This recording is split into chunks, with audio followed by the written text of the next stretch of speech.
My name is Barry Loveland, and I'm here with Bill Burton, who is also helping with the recording session today. And we're here on behalf of the LGBT Center of Central Pennsylvania History Project. Today is April 25th, 2017, and we're here to conduct an oral history interview with Kerry Wiessman. And this interview is taking place at her home in State College, Pennsylvania. Kerry, do we have your permission to record the interview today? Yes, you do. Great, thank you. Just so you know, I pronounce my name Kerry Wiessman. Wiessman, okay. Sorry about that. No, that's not a problem. Well, it's good for the sure. Yeah, for the tape. That's good. We're not tape, I guess, anymore, but it's good for the recording to know that. So what I'd like to do, we've got a sort of a list of prompts or topics that we're going to cover. Okay. And so I'm going to try to go through those in some kind of general order. But basically, we're here to hear your story. So if we deviate from all that, that's fine, as long as we are capturing what you wanna say about your life story. So, but I'd like to start at the beginning with where and when you were born, and then a little bit about your life growing up. Okay, I was born in Glen Ridge, New Jersey. I grew up in Wayne, New Jersey, which is northern New Jersey, north of Route 80, about 20 minutes west of the city, which is sort of how people measure where you grew up in New Jersey, and a lovely small lake community. And what year, I'm sorry, did you say what year? Oh, 1954. 54, okay. October 26th, 1954. And You're a Libra. what? You're a Libra, right? No, Scorpio. Oh, you crossed that. Crossed the line. Anyway, I was one of 7 children, so I was the 6th child of 7, and I was the 3rd girl and have 4 brothers. So I have a younger brother as well. When I was really young, we lived on a chicken farm. My father apparently evaded going to war by farming, and apparently at some point in their life before I was born, they actually attended Quaker meetings in Montclair, New Jersey, which is where they both grew up. But once they started farming, I'm sure they had no time for that, because they were farming and raising 7 children. Yeah. That's relevant because I am a Quaker, but I did not grow up as a Quaker. We had a community church that we went to in Packneck Lake, New Jersey. And I would say that after I was about 6 and a half, we moved to a house in the middle of 5 acres of woods, also in Packneck Lake. My father stopped farming chickens and became a liquor and paperware salesman for restaurants. And so I think that was probably much more lucrative in terms of trying to raise 7 children and support them through. My father did support all of us through college, so or my parents did. My mother was a journalist, wrote a daily column for the newspaper. Wow. Very sort of gregarious and political woman. My father, on the other hand, was very quiet, and but my mother always said she married him because he was such a good dancer, for what that's worth. So we were used to a big family. On the other hand, we had no cousins because my father was an only child and my mother's brother never married. So, we were kind of it, but we always had. The big it, the 7 children. Yeah, right. And I would say that we all lived through a fair amount of what some people from that those years call benign neglect. In other words, we raised each other. My parents were working all the time, and I spent most of my time that I wasn't at school in the woods and around the house where I lived with my dog, I remember taking pictures. I liked watercolor. And I would also say that my friends' parents did a fair amount for me, in terms of sewing costumes that needed to be sewed and for dance classes and that kind of thing. And taking me to dance classes, picking me up from dance classes and all that kind of thing. But our family is still pretty close. My oldest brother is deceased, but the rest of us get together for holidays still. And I am the furthest west of my family. So I have two brothers yet who are in northern Jersey, and a sister in Long Island, sister in Bucks County, Pennsylvania, across from Trenton, and a brother down in South Carolina. So, did you want more about my childhood? Did you have any sense early on that you were different, that you were attracted to women or anything like that? Or Well, I actually, this Susie, who was one of my girlfriends, and I would dabble in, sexuality, but I don't think we really knew what we were, we were just being little kids exploring. Mm-hmm. I think we were probably 7 or 8 or whatever, Okay, yeah. But it didn't bother me at all that she was a girl at that time. But when I did come out to my parents, I probably didn't do that until I was like 35 or so. Not that they didn't know, but I didn't actually talk to them about it until much later in life. And my mother said, "Well, I always knew you were a little different." And, I feel like that's sort of a cliche. A lot of parents say that, Mm-hmm. Yeah. I wasn't a real gregarious kid. I was kind of shy. And I broke up with my 7th grade boyfriend for no reason whatsoever other than it was boring. That's a good reason. Yeah. I felt really, really bad about it, though, because he took it so hard. And I couldn't give him any good reason, It was just like, I just don't want to do this anymore, Mm-hmm. I did, and I didn't really date anybody through high school, but I did go to a senior prom with a young man. I did sports. I did both basketball and diving. And I liked those, but I can't say that I was especially certain of anything at that point. Mm-hmm. I came out in college when I was probably about my junior years when I started realizing, I'm not sure that. I think that's when I started realizing, I'm probably bisexual. Because I was in fact physically attracted to both male and female. It was just probably after graduation that I realized that I'm not very fair to guys because I don't really want to engage in anything, with them other than, I would feel intimate with them, but then I really didn't want to go any further with them. And so, it became very clear to me, I think I better find a woman. Because that was, so I think it was actually more,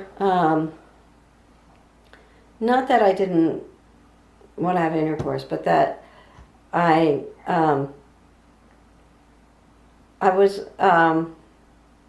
just didn't think that I would relate as well to a male in a psychological or spiritual way as I could to a woman. And to me, sex wasn't just about the body. And so it really I realized that I kind of dead-ended there, and that it wasn't fair to guy, that anybody might have been interested in me when I'd go so far, and then I would that would be it, and I'd realize, I don't think this is what this is cracked up to be, and I have a feeling might have something to do with who I am. So. Yeah. And what year did you enter college, and where did you go to college? I was 17 when I went to college. My birthday's in October, so when I was growing up, we were still allowed to go to school before we were age 5. So I was fairly young. I went to Hope College in Holland, Michigan. And then I spent my junior year abroad in Germany. And before going to that junior year abroad, I went to an archaeological dig in Jordan, Amman, Jordan. Wow. So that was pretty exciting. So it was really, I guess, the end of my sophomore year. There was a young German woman who was, I don't know what it was exactly called. I don't know if she was a guest teacher. I don't know if she wasn't, or if it was like an internship. I don't know what it was, but she wasn't that much older than I was, but obviously she was fluent in German because she was German. And, I just fell in love with her, and then, I spent a year in Germany. And at that point, I thought I was equally interested in male or female. But it wasn't until after college that I realized, as I had a few more experiences, that I realized, I think, I definitely need a woman. And what was your field of study in college? It was ancient civilization and German literature. My father really wanted us to get an education. And back then, they didn't really care that much what job you were going to get afterwards. It was really all about getting an education. Mm-hmm. And that was a good thing because I loved speaking German. I had 4 years of German in high school and took German and Greek in college. And then went to Germany, So the German literature, came from that. But I also did the ancient studies. So by the time I came back and had to declare majors, I said to the person who was serving as my advisor, I said, okay, what shall I major in to graduate? So it was they were definitely the degrees of least resistance. I also had a minor in dance, though. I love dance, specifically modern dance. I had grown up dancing from the time I was 3 until I was, until I left home. So did a little bit of acrobatics, a little jazz, a little ballet, a little, some tap, all those typical girly dance things, So, and then in college I took modern and really liked that. Mm-hmm. I did some folk dance too in college. Were there any identifiable gay organizations on campus when you were in college, or No. no? Yeah. The way I really came out was when I was in Germany. At a certain point, I would go every weekend to the library, and I was gobbling up practically Ms. Magazine. I would read every Ms. Magazine I could get my hands on. And it was like, oh, wow, I really can identify. I was finding myself through Ms. Magazine. And it was absolutely vital. Well, that was the beginning of feminism. Yeah, right, exactly. Mm-hmm. So, it was definitely part of what helped me to learn who I was and what I believed and it was very formative for me, reading Ms. Magazine. Gloria Steinem would be happy to hear that. Mm-hmm. That they had such a big influence in Germany. We can ignore that, but it's going to ring until Yeah, you might as well get it, and we'll hold some pause. I'm not going to answer it because it's Okay. it's something I'm not interested in. Yeah. Alright, But it'll just take a second till Okay. to cut out. till it cuts out. The machine will pick up and they'll hang up. So there we go. I think we're done there. Okay. All right. So So when you came I back, guess the other thing about my childhood is that from the age of about 6 on, for 6 weeks every summer, my 2 sisters and I all went to a girls' camp, Camp Nyota in northern New Jersey. And those were also extremely formative and really influential. I think that it was through probably that camp experience that I started to own who I was and became a much more assertive person and really thought it was okay to be who I am, and which was probably, I mean, I was definitely unique in my family. I was the only person in my family who went to church after confirmation. And I stayed and I continued to help out with the children in preschool and all that kind of thing. And I served on the board of trustees as a youth representative and so on. So, and my spiritual life has always been very important to me. So, and that was kind of unique and different. Yeah. So after you came back from Germany, then you finished school here. I finished school at Hope College in Holland, Michigan. And then I moved to Philadelphia, to outside of Philadelphia in Haddonfield, New Jersey, where my sister was living. She was going to law school at Rutgers in Camden. And I had no idea what I was going to do. So I looked for a job. And one of the things that I had done in high school was I had done woodworking. And I had been the first girl in my high school to do woodworking. Oh. And in order to do that, I had to sit in my counselor's office, and he said, "No, girls can't do that." And I said, "Why not? The teacher said I could." And so he called up the teacher, and he was very disgruntled when he hung up and said, "Well," I mean, I was in tears though before he finally called the teacher, and he finally said I could take it. But at any rate, I had taken a good bit of woodshop. And the instructor really liked having me because I loved doing it, whereas most of the boys that he had were doing it to do a nothing. You know, they wanted to do nothing. They weren't really interested in woodshop, So, but at any rate, I went then, and so I did a fair amount of refinishing furniture and that kind of stuff. And so after my first job was refinishing antique furniture and caning chairs after high school. And it wasn't really enough money, and the person that I was doing it for, who was this much older, I would say Eastern European man who was making passes at me all the time, and I didn't really want to have anything to do with it. So then I started selling Time Life books. Okay, and that in Philadelphia. But the good thing about it was that was in the same area of town as the American Friends Service Committee was. And so then I would volunteer a little bit for the women's program of American Friends Service Committee. So I did both of those for a while. I continued to work at summer camps, not the one that I grew up going to, but at 2 other summer camps.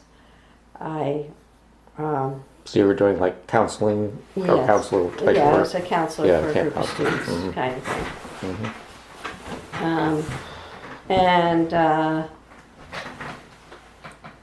And I really do love and believe in summer camps for kids. Yeah. But at any rate, so I did that, and I met a woman there at one of the camps, and then I moved down to Louisiana with her for 2 years. Well, she finished her bachelor's degree, and some sort of environmental sciences, because then eventually we came to this area, so she could do her master's degree at Penn State in forestry. But while she was finishing her bachelor's degree, I worked for 2 years building cabinets in the largest cabinet making shop of the South. So they had all this great equipment and everything. Kind of interesting. I was like 103 pounds then because I was working 10 hours a day. And they would make the men work 5 hours on Saturday too. But I was the first female that worked there and made it because they really tried to drive you out. And by the first job I had for 2 weeks was they gave me a pocket knife, and I was peeling caulk off of old teak wood from a teak wood decking from a ship. So that's what they had me doing for 2 From a weeks ship? for 10 hours a day. Oh. Wow. Taking caulk off of, yeah. I mean, they walk up and say, "Oh, how are you doing? How do you like this work?" Of course, they Knowing full well right, that they're trying to drive you out. Yeah. So of course I said to myself, well, the deal was that you could make that you stay for 2 weeks, and at the end of 2 weeks, you could leave with no hard feelings. They can fire you with no hard feelings. I felt that was a good deal. So I said, well, I'm going to leave after 2 weeks, but I am not going to let them drive me out, right? Well, after 2 weeks, I didn't have another job, and I had made it that far. It was sort of like, well, it can't get any worse, right? And in fact, they did start to give me other stuff once I proved that I could endure the boot camp that they just put me through, So at any rate, so I stayed there for 2 years, but I knew that I really wanted to get into teaching. Now, I had always thought I wanted to teach from the time that I had taught preschoolers in Sunday school. But when we were going to school, and I think you're probably sort of my generation, there was a glut in the teaching market. And they said, don't be a teacher, you'll never get a job. Well, so I wasn't a teacher, but I really was a teacher. So then I got a job at the downtown, the school, Friends Select School. I got a job as an intern teacher at the Friends Select School in Philadelphia. And my friend had finished her degree, so we came up to Philadelphia and lived with my sister for a little while till we could find a place. And so for a year I did that, and then I taught for 3 more years in Friends schools in the Philadelphia area. I coached some diving and also, and that was really good. And then when my girlfriend was coming here to do forestry, I also got a job at the local Friends school, which had just been born at the time. And so I was the first teacher outside of the founding mothers. So I consider myself a birth pang of that school, because I think you probably know that the birthing of organizations is never really smooth and easy. And it was the same was true there too. But at any rate, so that's how we came up to this area. We split up shortly after coming here, because she wasn't ready to be with one person yet. So we split up, and I met my current partner, and we've been together since 1983. A very long time. Yeah. So we moved into this house in August of '84. I lasted at the Friends School for about 1.5 years. Then I became a counselor for the Private Industry Council of Center County, which was, while I was teaching, I had gone through the Women's Resource Center volunteer training to be a hotline counselor, and actually helped, and my partner also was employed by the Women's Resource Center. And then, so I had some counseling experience at that point. Not a lot, mind you, but my boss gave me a try at it. And so I was working in youth programs to help run their youth work programs, which was it wasn't at that point, it was Job Training Partnership Act. It had just changed from CETA to the Job Training Partnership Act. I'm not sure if you remember those or not. I remember CETA, yeah. Yeah, so Job Training Partnership Act was the next generation of job training programs. So, funded much better than they are today. But at any rate, so I did that for about 8 years. During that time, I got my master's degree at Penn State in counselor education, in both rehabilitation and in, I also interned in elementary counseling. that was once again my degree of least resistance. You know, it was like, how can I get a master's degree in education without an undergraduate degree in education? Mm. So because I was doing what they considered rehab services in the employment services, I was able to get that degree, and all I needed was another internship to get my master's in education to become an elementary counselor. And that's good because I wasn't really good at classroom management anyway. What I was really good at was the rapport with kids, helping kids to be happier.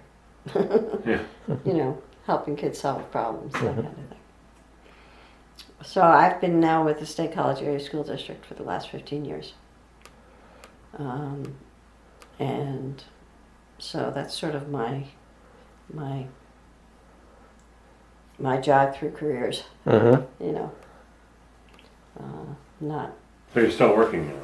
Yes, I am still working, which is why I wasn't available till 3 o'clock, which Mhm. is the earliest I could be free. Yeah. So your position now with the school district is what kind of is it teaching? I'm an elementary school counselor, and what that Counselor, means is okay. I see kids. I do teach some social skills classes, social emotional intelligence classes, kindergartners and fifth grades, and some third grades and fourth grades, and just depends on what teachers would like me to come teach for them. Mm-hmm. I do individual services. I do small group services. Sometimes I'll run like a leadership group or a group for coping strategies for anxiety is really big right now among students because of all the pressure to achieve all the standardized testing and so on. It really has tapped the anxiety. What age thing. level? So we're talking kindergarten through fifth grade. Wow. And anxiety levels at that early age? Oh, absolutely. Kindergartners. Wow. Most people, quite frankly, who have anxiety, it's you see it early in life. I mean, it is possible that when the brain does its transformation in the teenage years, for you to have a sort of what I would then call a late onset of anxiety, but because the brain does a new transformation kind of thing. But usually, if a kid's going to have anxiety, they're going to display it early on. I have 2 daughters, both of whom are Chinese. I don't know, I didn't, so I can show you. Let's see. I'll get this one.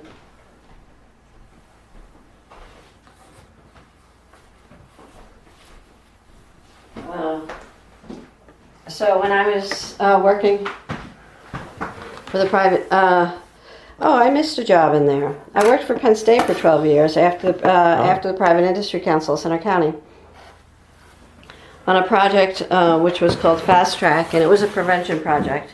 That's really where I learned to be a good counselor and learned how to teach kids friendship skills and all that kind of thing. That was a wonderful job. Anyway, when I was working for them, I obviously adopted these 2 kids, went to China. I've been there 3 times now. This is my partner, Beth. And this is them now. This is us. That was our Thanksgiving photo. Oh, wow. How old are they now? The older one is about to graduate from college. She's at Edinburgh University in State College, in Edinburgh, PA, which is 15-20 minutes south of Erie, PA. So she's will be looking for a graphic design position. And the younger one is a junior in junior in high school, and she is having the stressful junior year where she's about to she's been taking SAT exams, and she's got 2 AP courses plus chemistry and pre-calculus, and just a very heavy academic year. But she's into photography and into writing. So we've been looking at schools for her to apply to next year, and So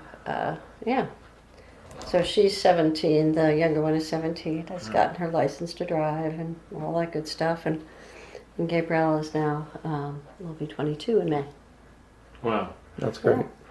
Was it difficult getting the adoption? I mean, the process going to China and I did a lot of research to find an agency that would stand us behind us as lesbian women, because what you don't want to do is hide the fact that you're lesbians and then have them find that out and then have them abandon you because you didn't tell the truth.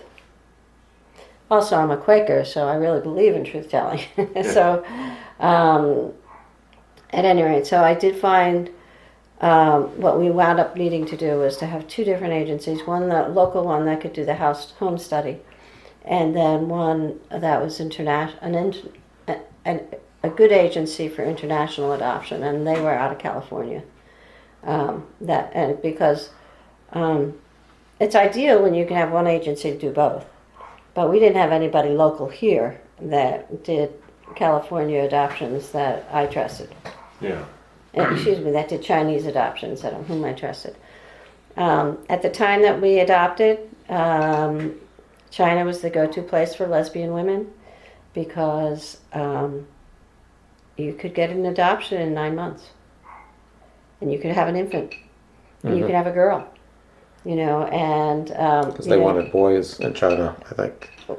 Well, they would tell us that they do say that they have just as many boys given up for adoption as they have girls given up for adoption. But that the Chinese always want to adopt a boy because it's a boy who's responsible for taking care of the parents in their old age, because there's no social security system over there. Right. I mean, your boy is your social security system. Yeah. You're only supposed to have one child. Yeah. So at that time, it was pretty clear that, everybody's going to adopt a boy, not a girl. So the girls were being adopted internationally for the most part. There are some special needs boys that are also adopted internationally. I work with one right now in school. And in one of the when you go to China, you go in a group. And the whole group gets their babies together.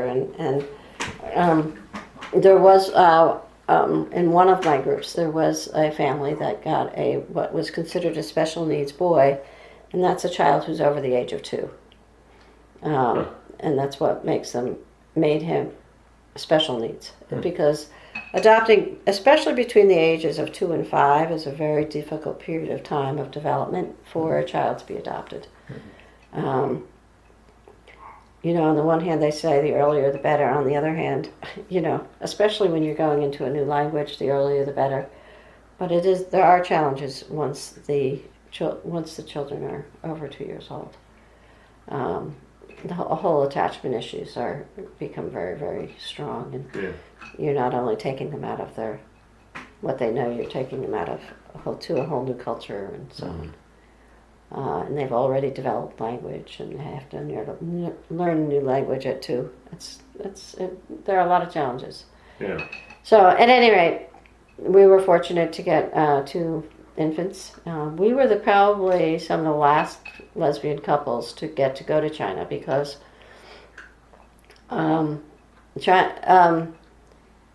they changed the laws for adoption in the United States such that the United States agencies became obligated to respect the international law. And of course China doesn't believe that they have any gay people. So they're not going to allow any gay people to adopt. China isn't. Right, China doesn't have any gay people. Iran. So at any rate, Hannah was one of the last, we were definitely the last family that went to China for our agency. That was a lesbian couple.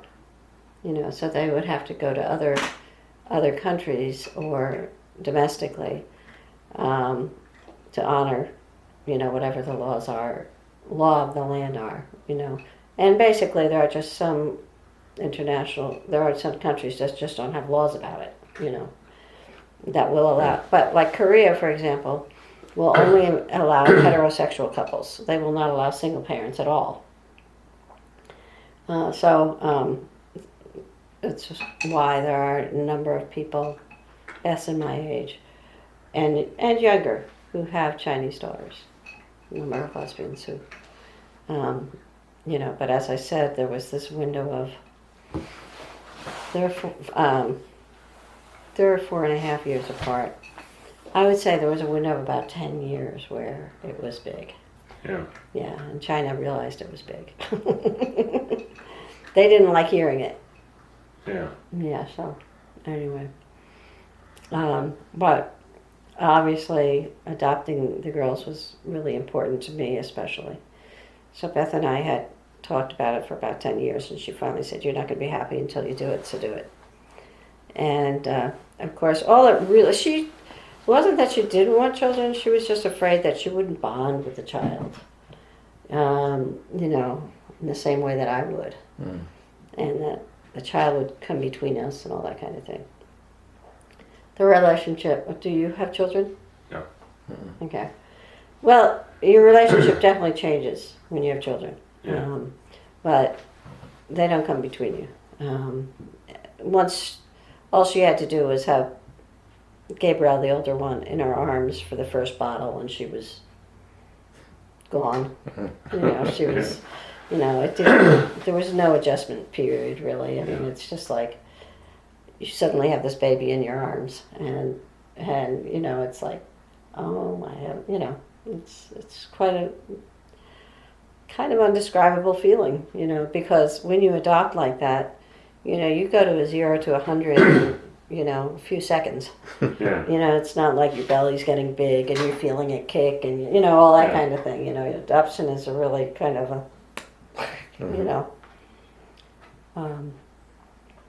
So, but it's been a very positive thing for us. Oh, that's good. Yeah. And my partner is a social worker. Now, this cat wants to sit on your lap, and you don't have to let her. No, you know, I think she smells my cat, Hillary. Uh-huh. Because Hillary sits sometimes on, I see. On that's your, how she was sniffing, and I think yeah. so she smells Hillary. There's a cat, right? So, anyway. Yeah, so we've loved having kids. What was I saying? Talking about the immediacy of having it. Oh, Adoption right. and Having, going from, It's been good for you. It's been Yeah, a good relationship. it's been good, and Beth is a social worker, you're saying. yeah, oh yeah, and so she's a mental health therapist. And so she, you know, we're both counselors, as it were. Yeah. And my mother, when the first time that Gabriel called Beth Mom, my mother freaked out. And she said, I mean, at that point, you know, she knew that we were partners and everything, but she thought that it would be very harmful for my daughter to have two mothers. You know, she expected Beth to be auntie or something, you know. Yeah. And when, and she just, my mother's a kind of dramatic woman, and so she, of course, she just went ballistic. She just couldn't believe that we were going to do that to that child. And, she went on and on and on. Yeah. Did she call both of you mom? Mom? Well, we had decided that I would be Mama Kerry and that Beth would be Mommy Beth. And both of the girls just call us both Mom. They don't really, they never really took to the Mama and Mommy thing at all. They just call us both Mom. And they also call us by our first names. So if we're both there, they'll say Kerry or they'll say Beth, you know, and that's fine. It's not a problem. They actually call us by pet names as well. They call her Betty Lou sometimes, and they also call me Kerry O or something like that. So I mean, but you know, so just like families have pet names for each other, you know, that happens too. But it's not a problem for them that they call us both Mom. Yeah. They just, I think it's wonderful. I mean, it's you know, they don't know otherwise. I mean, there was a child in Gabrielle's preschool who kept asking her about her father, because obviously this kid didn't see her father ever pick her up. Right. And she kept saying to women, this is Hannah coming home from school. Anyway, so she kept, and Hi. she, and don't need to apologize, honey.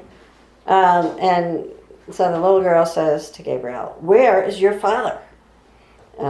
Very frustrated that he would never show up. And Gabrielle, I just loved what she said. She said, far, far away. Because indeed she knew that her birth father was in China. Mm-hmm. You know, so they've known their stories, and we've got books about my trips to get them and so on. Yeah. Wow. So they've known their stories forever. You know, we talked about them as they were growing up and so on. So there was never any surprise about anything like that. Mm-hmm. But they have had to deal with things. Hannah recently said that her friends had asked her if we were disappointed that she's not a lesbian. And so Hannah said, Mom, are you disappointed that I'm not a lesbian? And I said, no.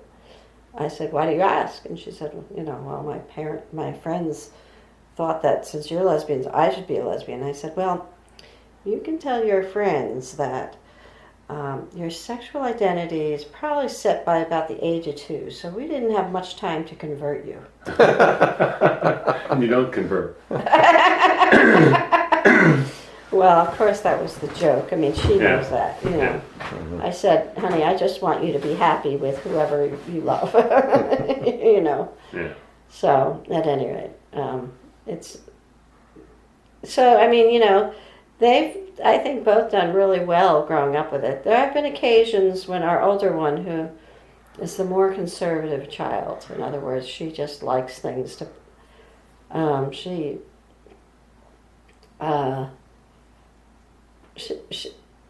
Hannah's a risk taker. Hannah will put herself out there, and she will,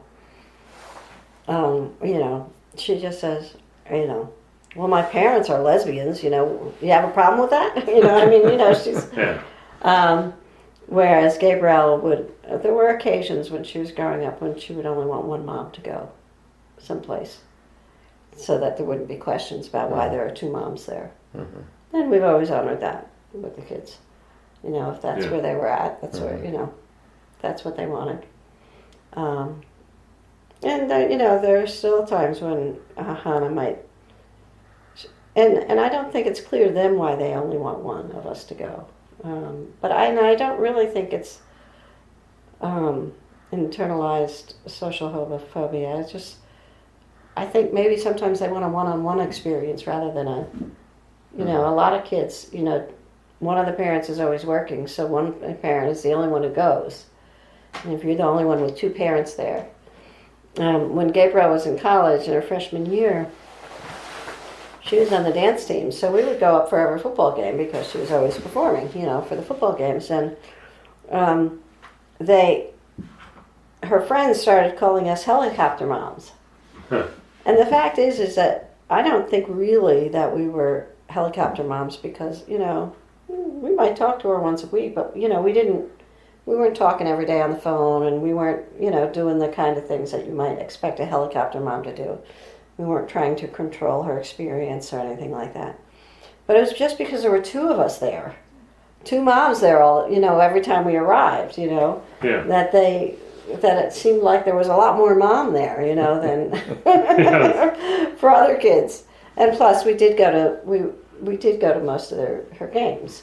And they just weren't in dance team or something like that, so they didn't have family coming, But I do think it's because there were 2 moms there, or there was always one mom who could come and do something for her, So they just saw more of a mom, than a lot of kids do. Yeah.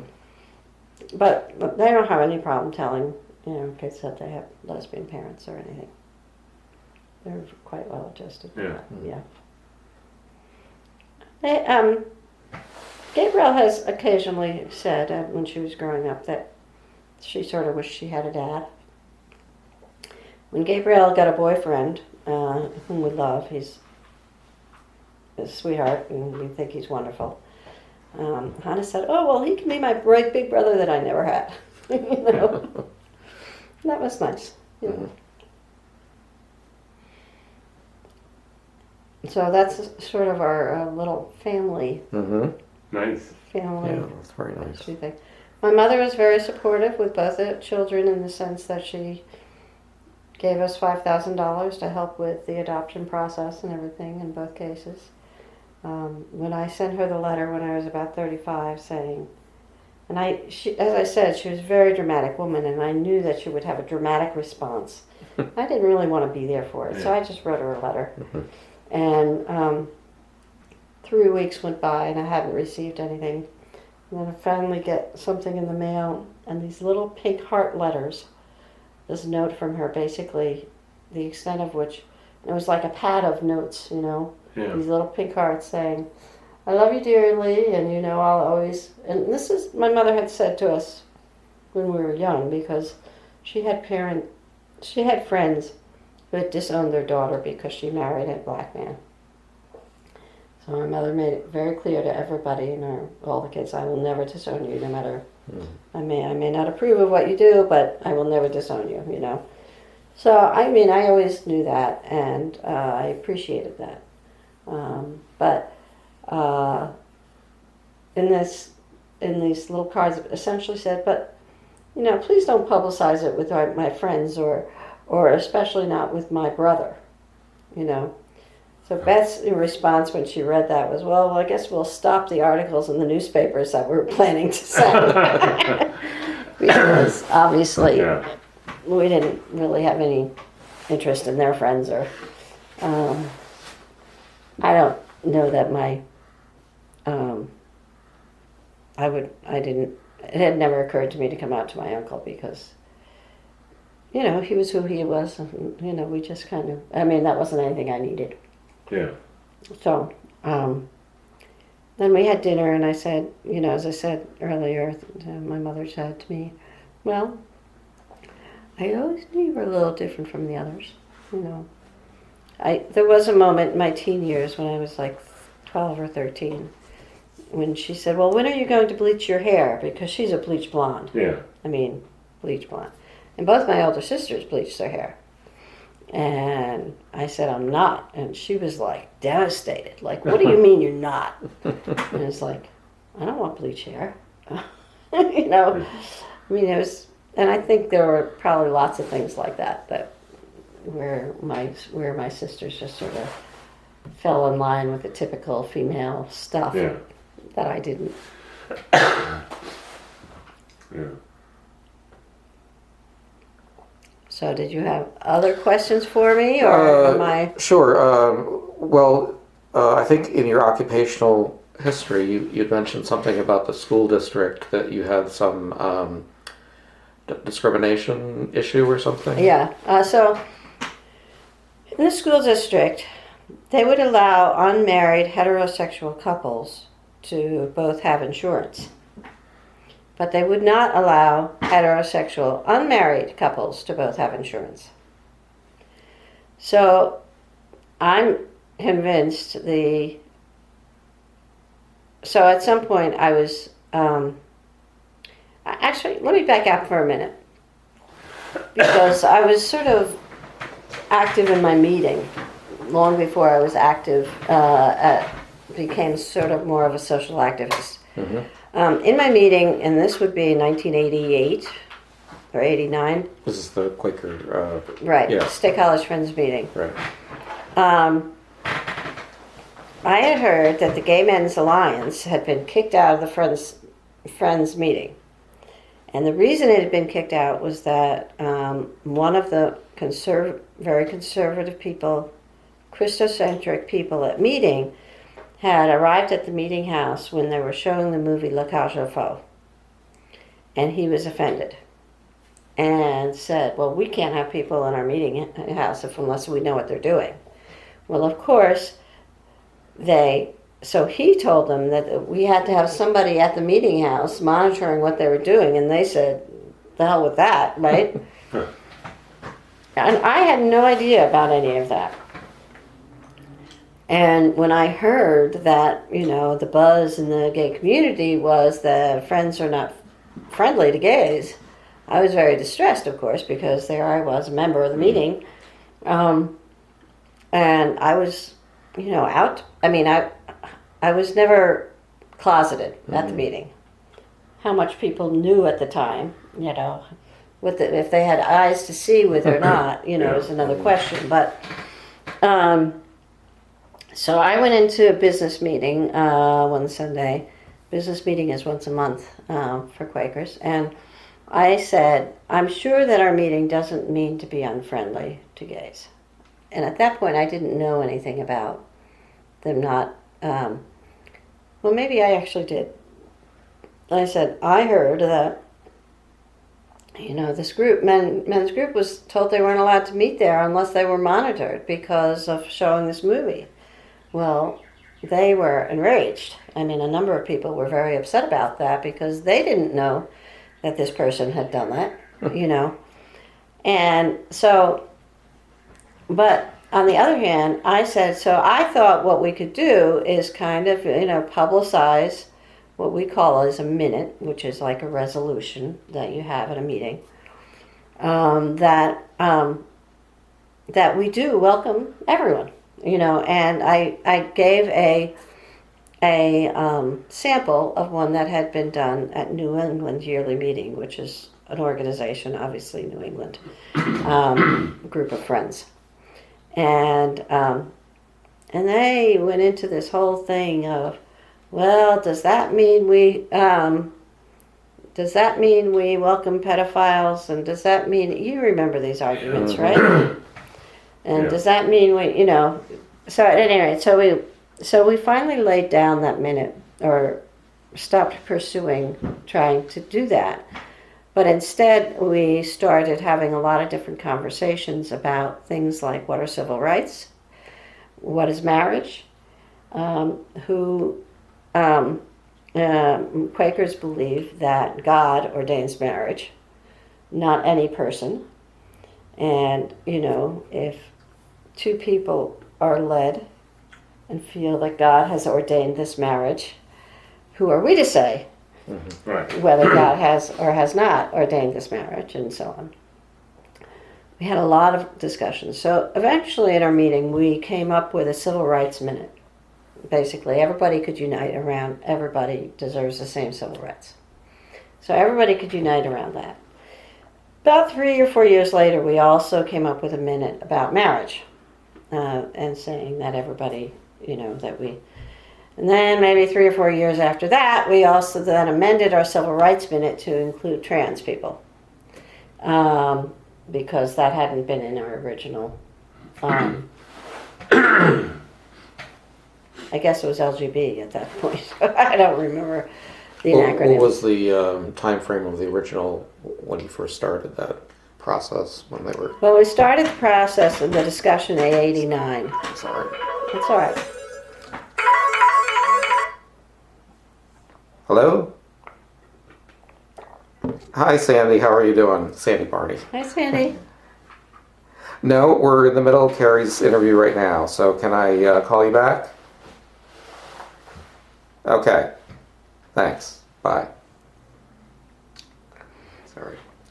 I was expecting her to call me. That's why I wanted to make sure I took that. Yeah, no, that's fine. So at any rate, so that was like '89, 1993. Then I think the marriage one took until, I don't know, 99 or something like that. And then the trans change was like 2004 or something like that. So there was, time Process. passed. And in 1989, when this thing happened, this sort of thing all exploded at meeting, thanks to me, some very unkind things were said. You know how that happened, right? Yeah. Unkind things were said. And so a group of people gathered around Beth and me, and we had this group called Friends for Lesbian Gay Concerns. There were also, that group was actually a national group. Yeah. Now, I forget what the name is now, because it's gone from Friends for LGBTQA, Friends for LGBTQA Concerns. I think they've actually taken a whole nother name at this point. I mean, you know, it gets to a point where the letters are too many. At any rate, I haven't been to those meetings since, but I did go in like 1989 and found this whole group of welcoming Quakers and everything, and it was really wonderful to be among them, and you know, and also it was just really nice to be with a larger group of Quakers and all that kind of stuff. So, at any rate, so then after Friends for Lesbian and Gay LGBT Concerns kind of laid ourselves down at the meeting because we didn't feel we had a need for it, you know. Then I started with, about a year later, I started this group called the Gay Affirming Interfaith Network. And what we did was we were a group of people, pastors and other people from other churches locally, who were welcoming and affirming people. And we were trying to create workshops for all the churches that were going through the process of deciding whether they were going to become a welcoming and affirming church. Mm-hmm.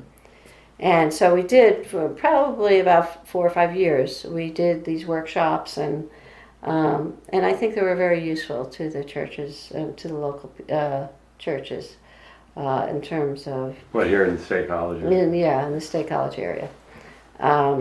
And we did draw in from some of our workshops. We drew in from Altoona and from Milesburg, and you know, from fair area. And we brought in speakers from Baltimore and from other places and so on. And that group passed out of energy, I would say, just because of just changes in people's lives and so on. And so that sort of laid itself down. And we made, with whatever was in our coffers, we made a contribution to some LGBT organization.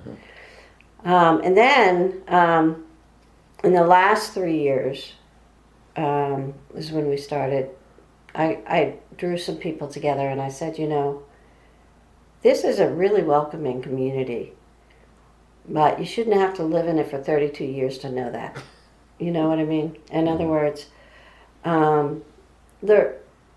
you know, I feel very well respected in this community, and it is welcoming and affirming in many ways, but there was nothing going on. Like when I first came to town, there was the gay hotline.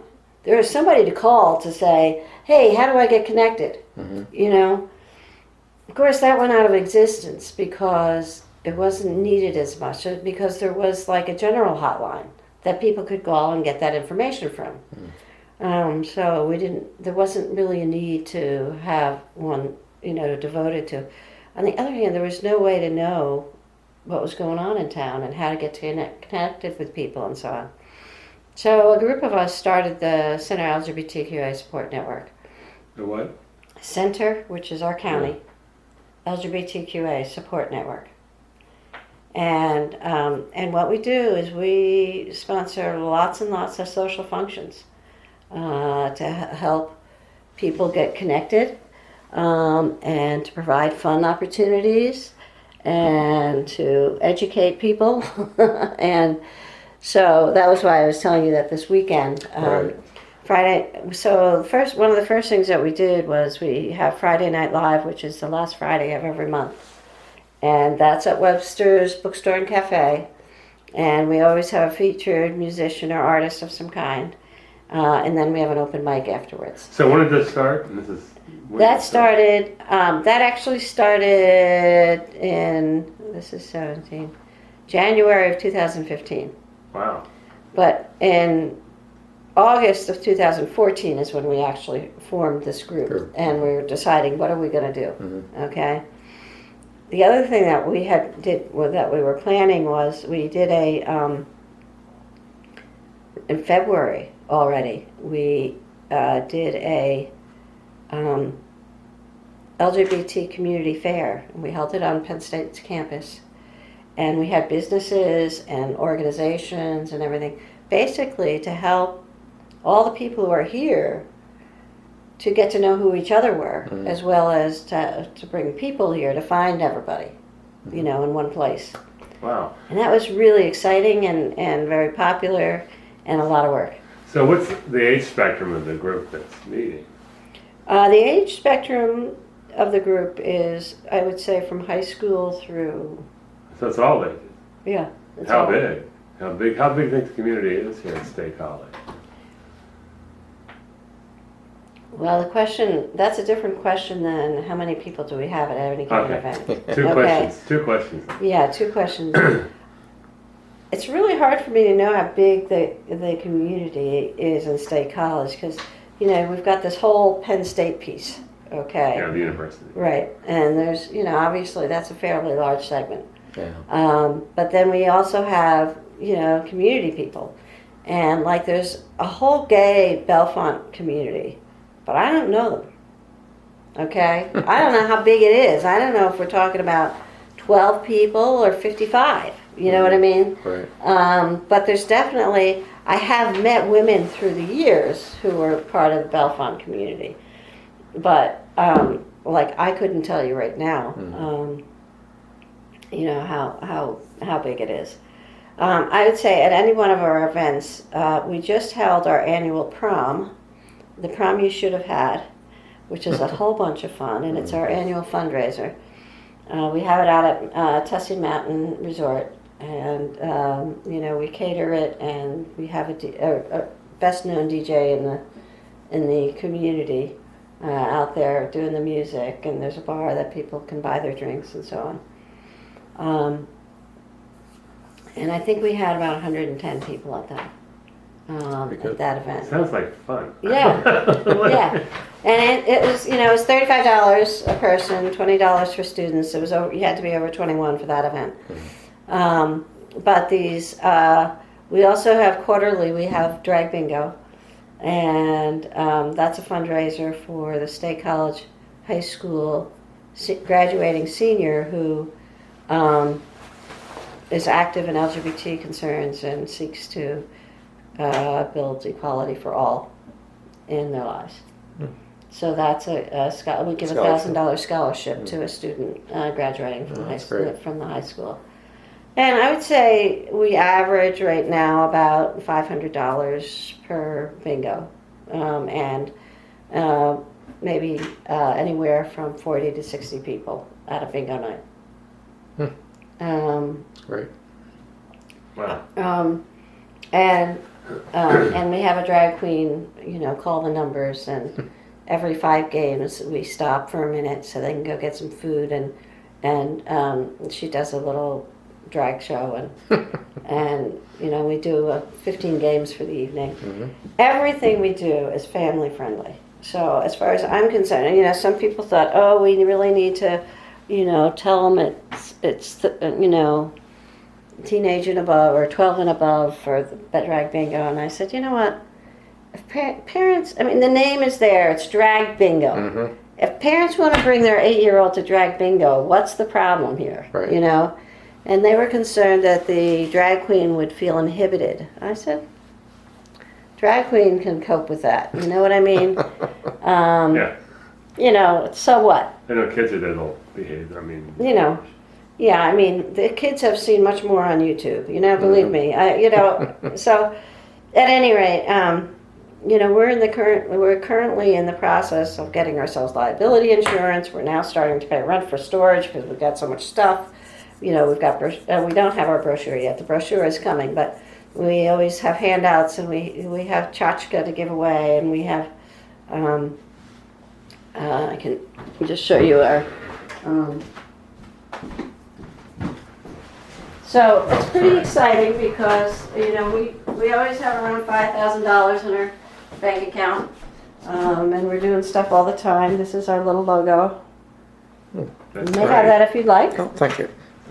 So that has our website on it, and probably more active is our Facebook page because that's where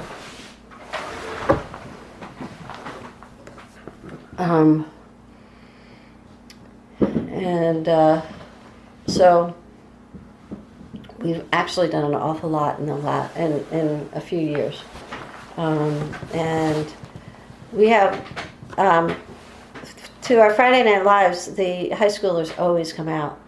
But the thing that's really funny about it is that I don't think they really want to be there for the coffee house aspect of it anymore. They all go to the back room. I think what they like about it is that they can tell their parents they're going to the Friday Night Live. And then get they can do their thing. Yeah. You know what I mean? But that's what we're trying to do, is just, to Right. give them supportive places to be. Yeah. Sure. That's great. That's And chapter 7, Yeah. 21st century. Mhm. State College. Yeah. Great. I think it's so, a book. oh, okay, yeah. So they come to drag bingo. They come to almost everything we do, and we're really glad about it. I mean, one of the board members, her son is gay, and so he's part of, he's part of the group. But other kids come even when he can't be there. I mean, it's not like he's dragging them out or anything. Mm-hmm. We have some very sweet young. There's 2 boys who are twins, and I don't really know how they identify. I think one of them may be identifying as trans. I mean, every time he comes in his boy clothing, and he always changes into his girl clothing there, and then he changes back before he goes home. So, but he's. I don't know if he's exploring, if he really feels trans, but his parents won't accept it. Who knows? And it doesn't matter. But they're really, obviously, a whole bunch of really sweet kids. And so one of our goals is definitely, although we don't really have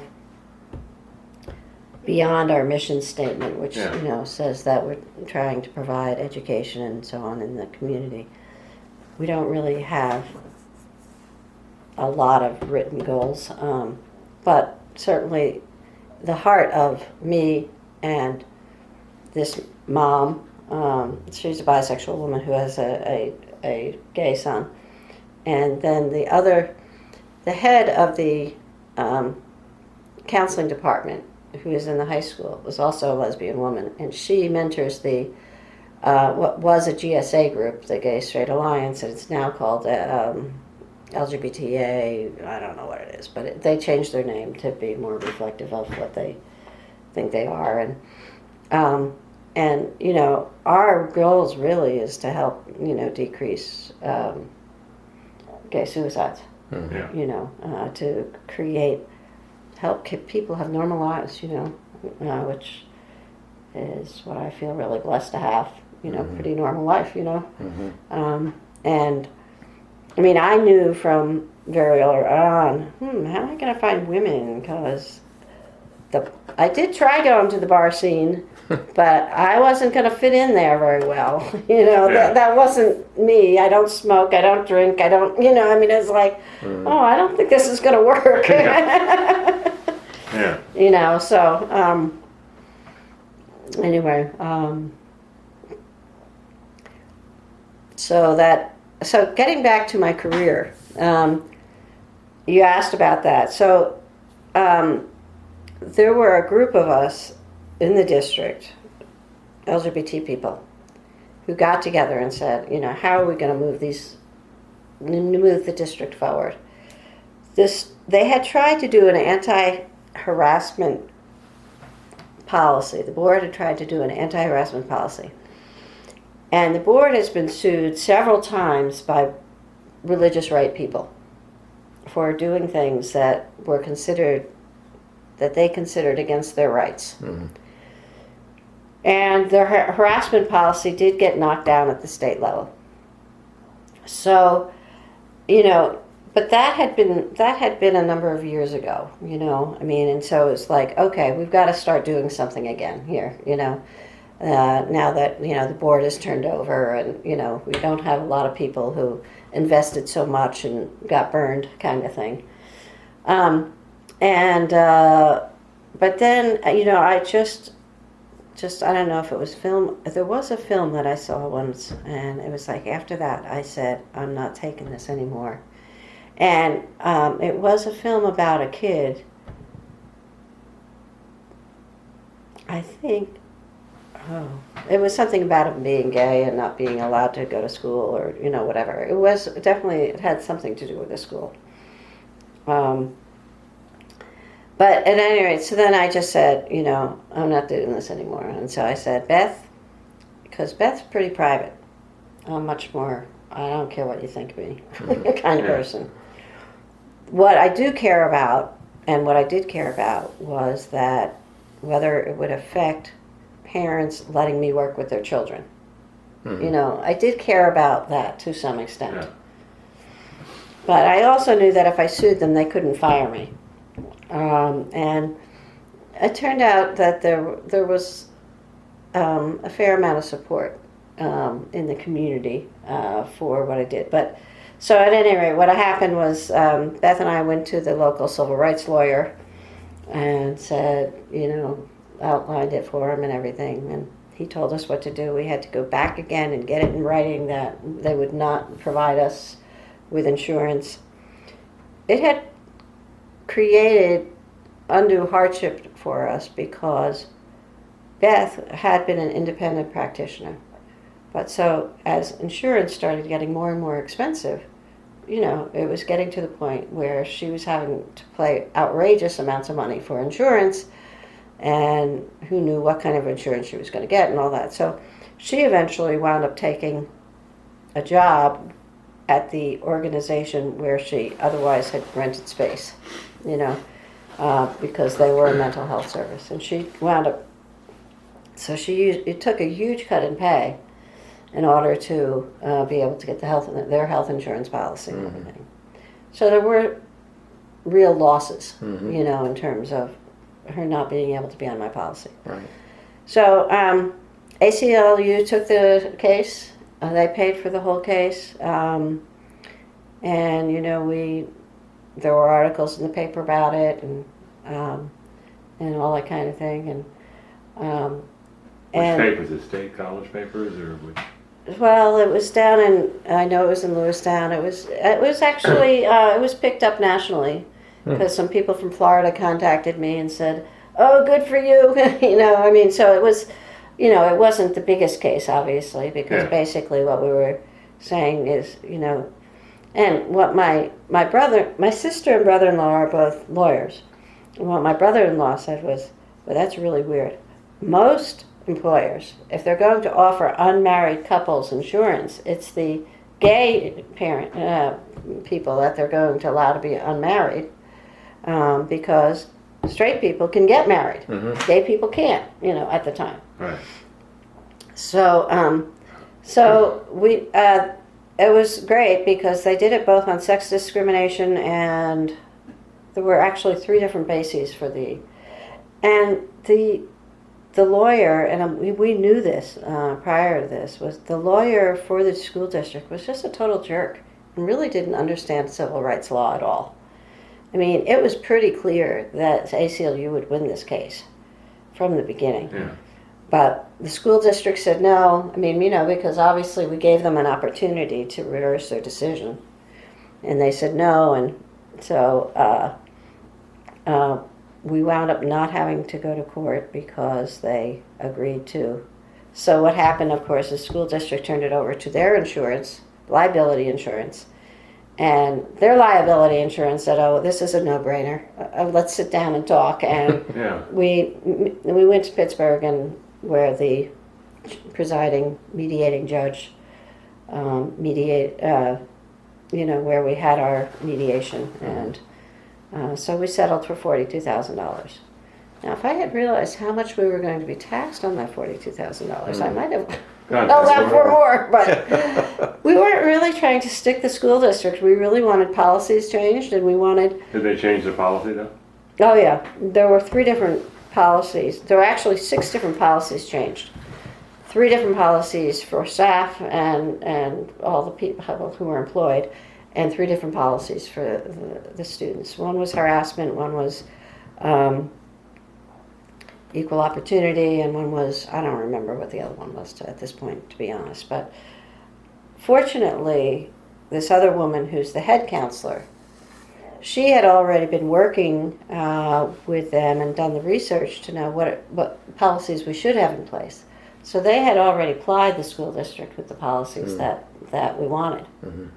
So it was very easy for them Adopt those. to just take it to the board and get it approved very quickly. Mm-hmm. What year was all this taking place? That's a good question. It's over 5 years ago now. Okay. Let me think. How long ago? Marriage was 3 years ago, right? Yeah.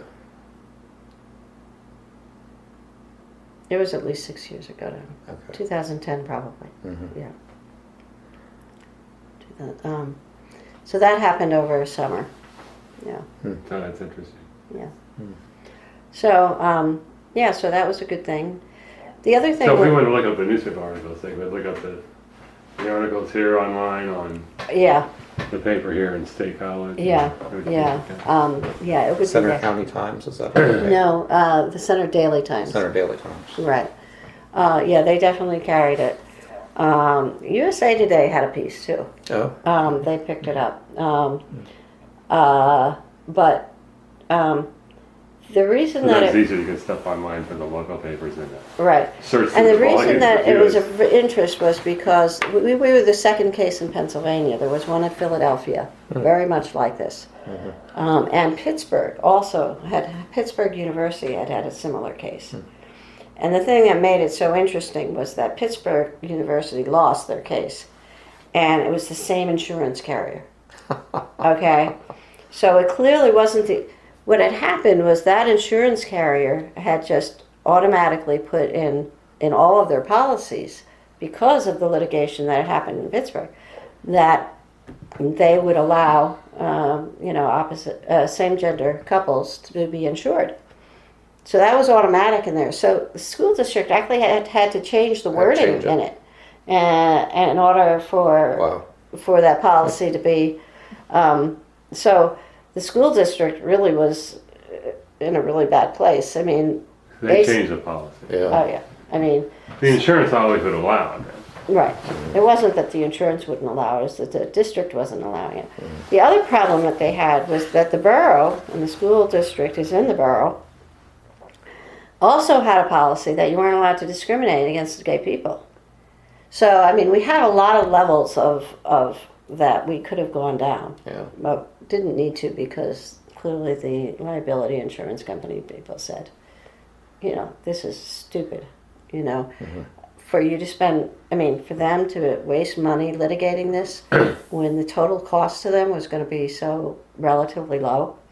It's not like it was going to be opening a number of people did get insurance, but it's not like it was costing the school district as much money as the litigation was. Yeah. So. And this is the State College School District, right? State Yeah. College area school Yeah, district, yeah. yeah. So, Wow. yeah, so we did that too. Mm-hmm. And we're prepared at this point, knowing that there's going to be more state stuff that we have to do, because obviously with our friends in Washington, D.C., we may have more problems than we Yeah. would like to have. So, all right, so here's the question. Do you think that Trump's going to try to overturn marriage? No. I don't either. I don't think he's going to try to overturn it, but there's a lot of Republicans who would love to, Right. and that's what worries me more than Trump. Trump doesn't worry me a bit, but it's, What worries me, what really worries me is that, and I am definitely not a Trump fan, and I keep saying that I think the man will get impeached. What? I think the man will get impeached. Right. But what really worries me, be careful what you wish for. yeah, because we'll get Pence. Because we'll get Pence. Right. Now there's the threat. Therein lies Therein lies a the threat to yeah. the LGBT community. Right. Donald Trump, for all you can say all the bad things about the man, I do not think is a threat Right. to the LGBT He doesn't- community at all. Well, He's first a of all, he doesn't Democrat at have heart. any code of belief. No. So No. so he's not. Whereas Pence, is so Pence is the entrenched threat. in Yeah, right. Pence is the exactly. threat. Yeah. So, for all the problems we have in the presidency with Donald Trump, we have real problems and all that kind of stuff. But the problem does not the gay community. If we lose Donald Trump as president, we can applaud over here, but then we need to be fearful over here. Yeah, So right. I think we have to be careful what we wish for. I should wash my own mouth, you know, Yes, because Well, what I Well, said to my sister, though, is that even though I think we're going to have to be very, very careful for LGBT people, and it might be more protective of me to have Trump in there than it is to have Pence in there, I just, I am very, very concerned about the impact that Trump will have on the world. yes, And that it isn't fair to the rest of the world that we have stupid Americans. yes. You know what I mean? To bring I know, in somebody so- like him. And so I actually would much prefer to see him impeached and bring in Pence, who at least has a modicum of